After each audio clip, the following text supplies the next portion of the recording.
pertanyaannya, Ustadz, ketika tidak ada air sama sekali, sementara kita butuh air untuk menghilangkan najis. Misal gigi kita ini berdarah, kita butuh air untuk berkumur.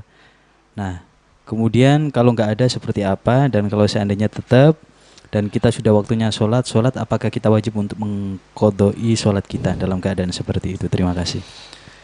Iya, tatkala tidak ada air, namun kita membutuhkan air untuk mensucikan daripada najis, termasuk juga mengangkat hadas sebenarnya ya, mungkin begitu. Nah, kalau memang sebenarnya masih ada air, tapi air ini menjadi perebutan antara menghilangkan najis dengan menghilangkan hadas.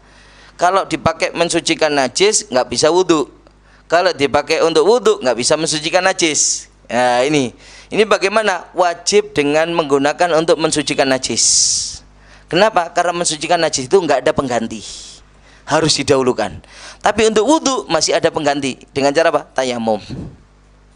Itu sehingga apa? Harus digunakan untuk mensucikan najisnya. Baru setelah itu untuk wudhunya diganti dengan tayamum. Ini yang pertama. Ketika masih ada air. Kalau misalkan sama sekali tidak ada air, maka bagaimana untuk pemberlakuannya? Sebenarnya dikatakan tidak ada air itu seperti di dalam pembahasan tentang tayamum, yaitu ada nanti istilahnya hadul ghaus, ada nanti hadul gurub, ada lagi hadul bu'ud. Hadul ghaus itu ada menyatakan 300 dhira', ya, batasan untuk kita meminta pertolongan. Kalau di jarak itu 300 dhira' itu sekitar 150 meter kurang. Ya, atau dalam lemparan anak panah itu sejauh itu biasanya umumnya. Nah, itu dalam batasan itu kita ini mutlak wajib mencari air, harus keliling dengan radius semacam itu. Dari tempat tinggalnya, misalkan dari rumah ini 150 meter ke arah barat, timur, utara, selatan, semuanya ini harus kita kitari dalam jarak itu untuk mencari air. Termasuk ya di rumah-rumah orang. Bukan berarti saya nggak punya, di sumur saya kering sama sekali. Lah sumur orang apa juga kering. Ya, jangan apa sumur kita kering tapi sumur tetangga masih melimpah. Loh, ini wajib berarti kita. Termasuk walaupun harus beli ketika kita mampu dan uang kita ada. Nah, itu juga dulu. Jangan kemudian langsung nggak ada air, sudah menganggap nggak ada air sama sekali. Ya. Nah, ini terlebih masih dekat dengan laut. Berarti lekok ya, dekat laut. Ya, nyemplung ke laut sudah bisa untuk mensucikan najis. Nah, ini ya. Kemudian ketika di hadul ghaus ini dalam jarak radius 150 meter itu enggak ada sama sekali air, maka bagaimana? Setelah itu ada namanya hadul gurub. Batasannya masih dianggap itu adalah dekat. Itu bahkan ada menyatakan sampai 1,5 kilo. Itu kalau ada yakin ada air masih wajib untuk mencari. Salah di sini ya, kalau dekatnya alun-alun sana banyak air, wajib itu ke sana berarti.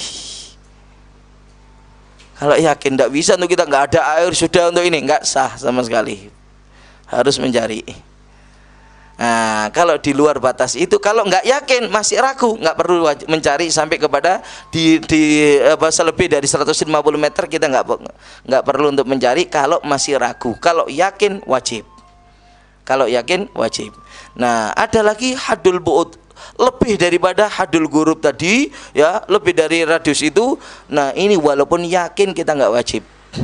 Di keraton sana ada. Nah, ini sini ke keraton sudah jauh, dianggap jauh. Ya, tapi kalau gampang sekarang tinggal telepon diantar, masih wajib itu. Nggak ada kesulitan lagi sudah. Ya, tinggal telepon, oh ya air galon langsung datang misalkan ya. Nah, ini nggak ada lagi pernyataan semacam ini, nggak mendapatkan air sama sekali. Kalaupun dinyatakan sudah nggak ada air, maka bagaimana?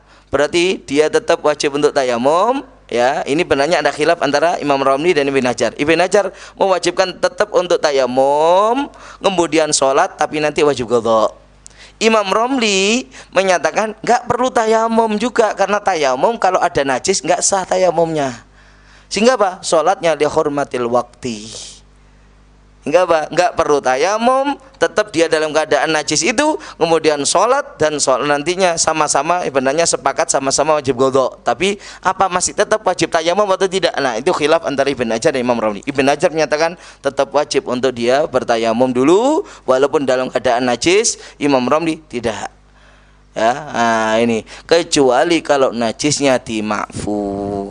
Kalau seperti contoh tadi sih bisa menjadikan najisnya itu kalau memang kesulitan untuk dihindari, maka itu menjadi najis yang dima'fu, yang dimaafkan ya, sehingga nggak ada permasalahan, cukup dengan tayamum dia masih bisa untuk sholat tanpa harus mengqadha. Nah.